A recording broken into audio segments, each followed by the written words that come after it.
Hello again. Right, part 2. Let's have a look at these instructions and decals of the F-16 Plus Fighting Falcon from Hassegawa, kit number 00231. Nice little drawing, black and white, not drawing, photograph of the expected finished article. I think they've got a bit of smoke colour on there to make it look darker. Inside you've got colour callouts, colour callouts, bomb stores options for the different weapons, and there's a little diorama there to show you can have what you could do if you wanted to layer the parts. Usual nice clear and concise instructions, as usual, starting with the cockpit. Paint a little man. Stick a little man's arm on because he might be waving, or he could be holding the side stick there with this fly-by-wire F-16. Put the parts of the internals of the main gear back in front of there, and the multi-part air intake, including the splitter thing there. Whether it's a splitter or whether it's just to stop the big things going down the middle, but it's probably some very important part. Got the nozzle there. Put it together as all is standard, as you expected. See the exploded view of it. It's pretty all together there. It's very explanatory. This will probably be a bit tricky. You've got the 3 different parts there, so you want to put the middle section there on afterwards, as it shows the sequence. So you can leave the parts exposed, so you can get to the very little bit of they go under and over each other there. Those ones. You got an option to have the cockpit raised or lowered, and you've got an option for access ladder too, which is unusual and very welcome.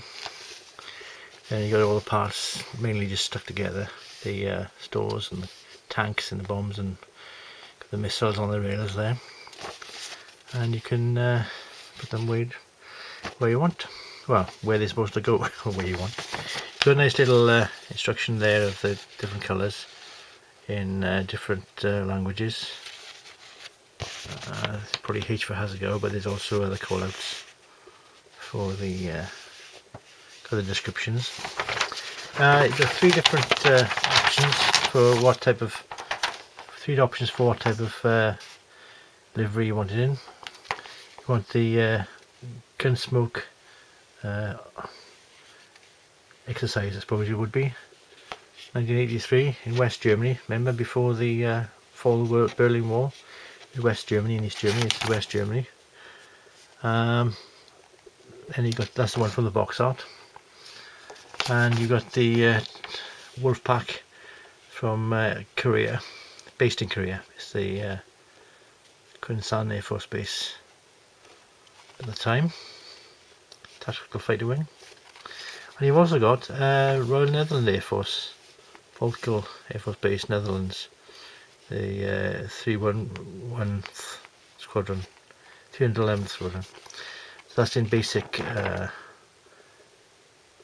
Royal Netherlands Air Force colours. They usually got a lot of fancy paintwork, but this is just the basic appearance. Got some nice sprue diagrams.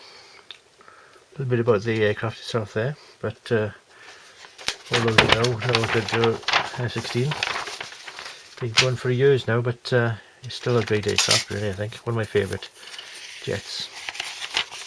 There's the decals, so a bit quite good, decent register. I'm not sure if this shade of it's supposed to be grey, but it's more of a sort of tan colour, isn't it? But it'll do right fine. I think it'll be fine. And the writing is pretty clear there. There's plenty of detail there for the different shades of US Air Force markings. and that's quite clear, nice and bright, the red, white and blue on the tail from Operation Gunsmoke.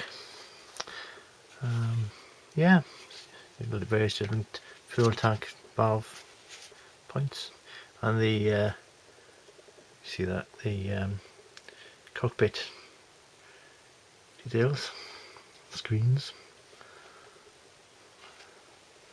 and side panels. No step areas. I think that's what they are. I think you'd have to kit them up because they're all one decal by there, aren't they? See, they're all one decal. So if that's what they are, you need to be kitting them up. Yeah, nothing else to show you with that. So that's the decals, and that's the kit. I've shown the kit in the other episode, the two-part series. There we are then, the Hassegawa Fighting Falcon F-16A Plus. Right, bye bye for now. Ta-da.